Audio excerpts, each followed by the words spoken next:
ഇന്നത്തെ ബ്രേക്ക്ഫാസ്റ്റിന് മുട്ടക്കറിയും ഇടിയപ്പമാണ് ഉണ്ടാക്കാൻ പോകുന്നത്. അതിനുവേണ്ടി മുട്ട ഞാൻ പുഴുങ്ങാനായിട്ട് അടുപ്പത്തേക്ക് വെച്ചിട്ടുണ്ട്. ഇടിയപ്പം ഉണ്ടാക്കാനായിട്ട് ഡബിൾ ഹോഴ്സിന്റെ ഇടിയപ്പൊടിയാണ് കേട്ടോ ഞാൻ യൂസ് ചെയ്യുന്നത്. സാധാരണ ഞാൻ ഇടിയപ്പം ഉണ്ടാക്കുമ്പോൾ ഇടിയപ്പൊടി അളന്നെടുത്തിട്ട് അതേ അളവിൽ വെള്ളം തിളപ്പിച്ച് അതിലേക്ക് പൊടിയിട്ട് അത് കുഴച്ചെടുക്കാൻ കേട്ടോ ചെയ്യാറ്. ഇന്ന് പക്ഷെ ഞാൻ ഇടിയപ്പൊടി അളന്നെടുത്തിട്ടുണ്ടായിരുന്നില്ല കേട്ടോ.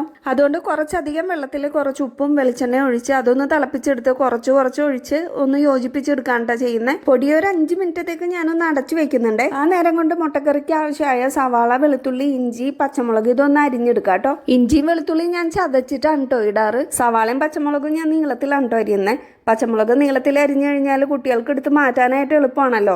എരിവിന് ഞാൻ പച്ചമുളക് മാത്രമേ ചേർക്കുന്നുള്ളൂ, വേറെ ഒന്നും ചേർക്കുന്നില്ല ഇതിലേക്ക്. ഒരു ചീനച്ചട്ടിയിൽ വെളിച്ചെണ്ണ ഒഴിച്ച് ചൂടാക്കി കടുകിട്ട് പൊട്ടിച്ച് അതിലേക്ക് പച്ചമുളകും സവാളയും ചേർത്തൊന്ന് വഴറ്റി കൊടുക്കാം കേട്ടോ.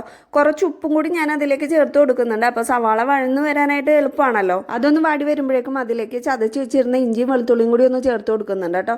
ഇനി അതിലേക്ക് കുറച്ച് മഞ്ഞൾപ്പൊടിയും 1 സ്പൂൺ ഗരം മസാലയും കൂടി ചേർത്ത് കൊടുത്ത് നല്ലപോലെ ഒന്ന് വഴറ്റിയെടുക്കുന്നുണ്ട് കേട്ടോ. ഒരു തക്കാളി നീളത്തിൽ അരിഞ്ഞ് ഞാൻ അതിലേക്ക് ചേർത്ത് കൊടുക്കുന്നുണ്ട്.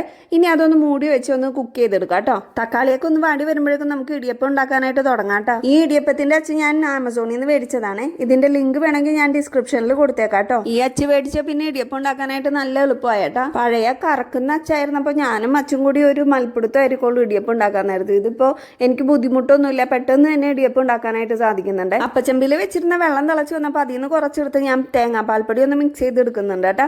തേങ്ങാപ്പാൽ ഒഴിച്ചാണ് ഞാൻ മുട്ടക്കറി ഉണ്ടാക്കുന്നത്. ഇഡ്ഡലി തട്ടിൽ ആദ്യം കുറച്ച് തേങ്ങ ഇട്ടതിന് ശേഷമാണ് കേട്ടോ ഞാൻ ഇടിയപ്പത്തിന്റെ മാവ് അതിലേക്ക് ഇടുന്നത്. അങ്ങനെ ചെയ്താലേ പെട്ടെന്ന് തന്നെ നമുക്ക് ഇടിയപ്പത്തെ തട്ടിന്ന് വേർപെടുത്തി എടുക്കാനായിട്ട് സാധിക്കും കേട്ടോ. ഇനി അപ്പച്ചമ്പ് മൂടി വെച്ചിട്ട് നമുക്ക് ഇടിയപ്പം ആവി കയറ്റിയെടുക്കാം കേട്ടോ. സവാളയും തക്കാളിയും നല്ലപോലെ വാടി വന്നിട്ടുണ്ട് കേട്ടോ. ഇനി അതിലേക്ക് തേങ്ങാപ്പാലും കൂടി നമുക്ക് ചേർത്ത് കൊടുക്കാവേ. തേങ്ങാപ്പാൽപ്പൊടിയുടെ പാലായതുകൊണ്ട് ഞാൻ അതൊന്ന് നല്ലപോലെ തിളപ്പിച്ചെടുത്തതിന് ശേഷമാണ് കേട്ടോ മുട്ടയും വേപ്പിലയും ഇടുന്നത്. ഉപ്പ് പോരാതെ വരികയാണെന്നുണ്ടെങ്കിൽ അതും കൂടി ഒന്ന് ചേർത്ത് കൊടുക്കണം. കുറച്ച് ടേസ്റ്റ് കൂട്ടാനായിട്ട് ഞാൻ ഒരല്പം പഞ്ചസാരയും കൂടി ചേർത്ത് കൊടുക്കുന്നുണ്ട് കേട്ടോ. അപ്പോൾ നമ്മളുടെ ബ്രേക്ക്ഫാസ്റ്റ് ഇവിടെ റെഡി ആയിട്ടുണ്ട്. നല്ല ചൂടൻ ഇടിയപ്പവും തേങ്ങാപ്പാൽ ഒഴിച്ച മുട്ടക്കറിയും. അപ്പോൾ ഞങ്ങൾ പോയി ബ്രേക്ക്ഫാസ്റ്റ് കഴിക്കട്ടെ കേട്ടോ. Okay, bye bye.